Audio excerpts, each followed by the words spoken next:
कांग्रेस के दिमाग में, कांग्रेस के खून में डिक्टेटरशिप है, तानाशाही है। 11 साल में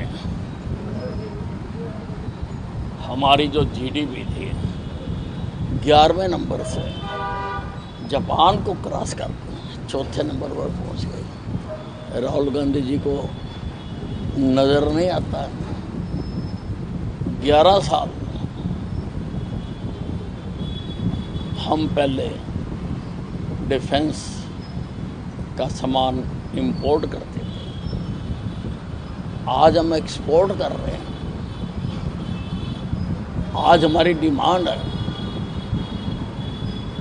राहुल गांधी जी को नज़र नहीं आती है।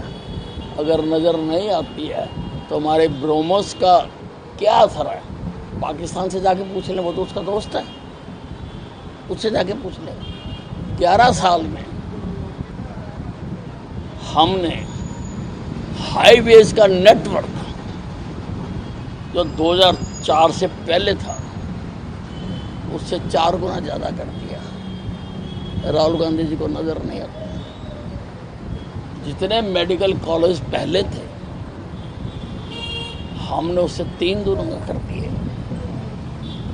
राहुल गांधी जी को नज़र नहीं आता। हमने दुनिया का सबसे ऊंचा पुल बनाकर कश्मीर जो धरती का स्वर्ग कहा जाता है, हमने उसके साथ रेल लिंक जोड़ दिया।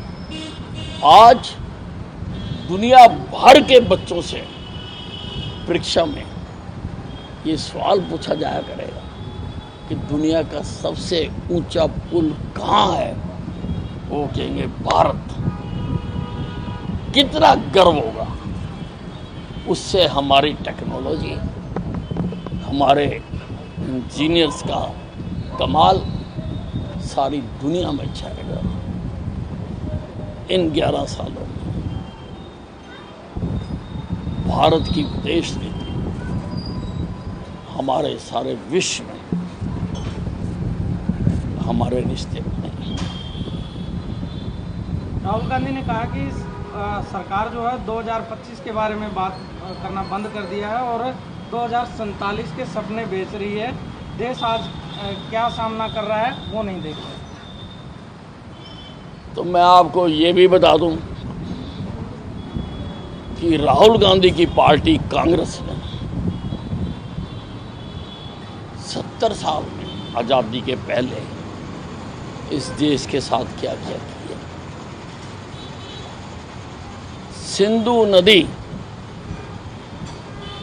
जो हमारी सांस्कृतिक नदी है, हमारी धार्मिक नदी है, सिंधु का पानी पी पी कर ही हम हिंदू हुए हैं।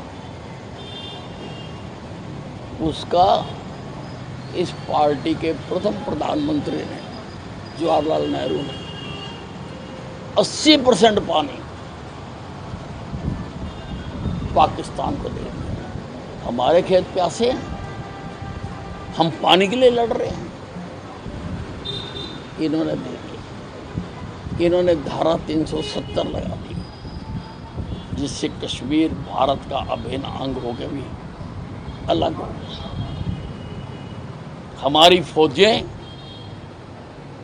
पाकिस्तान का जो पीओके जो कश्मीर का हिस्सा था जिसको कबायलियों ने कब्जा कर लिया था, जब वो पराक्रम कर रही थी, आगे बढ़ रही थी, जवाहरलाल नेहरू जी ने यूएन में जाकर एक तरफा सीज फायर डिक्लेयर, जो आज पीओके हमारे लिए एक बहुत बड़ी समस्या, जो हमारा अभिन्न अंग है, क्योंकि महाराजा हरि सिंह ने उसी विलय पत्र पर साइन करे थे जिस पर 550 रियासतों के महाराजों ने करे थे। तो वो सारा जो कश्मीर है वो उन्होंने हमें दिया था। इस कांग्रेस ने, इसकी प्रधानमंत्री इंदिरा गांधी ने संविधान को पैरों तले रौंद के इस देश में इमरजेंसी लगाई, तानाशाही दिखाई और 1.5 लाख लोगों को उठा उठा के जेलों में डाल दिया। लोगों की जबरदस्ती नसबंदी कर दी, उठा उठा के। ये राहुल गांधी, ये कांग्रेस पार्टी लगातार योजना बनाकर इनकी प्लानिंग है कि हिंदुस्तान की जितनी भी संवैधानिक संस्थाएं हैं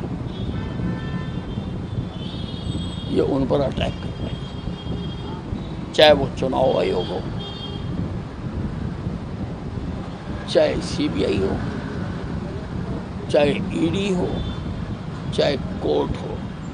और कांग्रेस पार्टी के दिमाग में इस देश की, जो किसी भी प्रजातांत्रिक देश की शासन पद्धति की जान होते हैं, इस कांग्रेस पार्टी की साजिश है कि उनको खत्म करके, देश के प्रजातंत्र को खत्म करके इस देश में तानाशाही लानी चाहिए। क्योंकि कांग्रेस के दिमाग में, कांग्रेस के खून में डिक्टेटरशिप है, तानाशाही है और वो ये तानाशाही लाना चाहते हैं।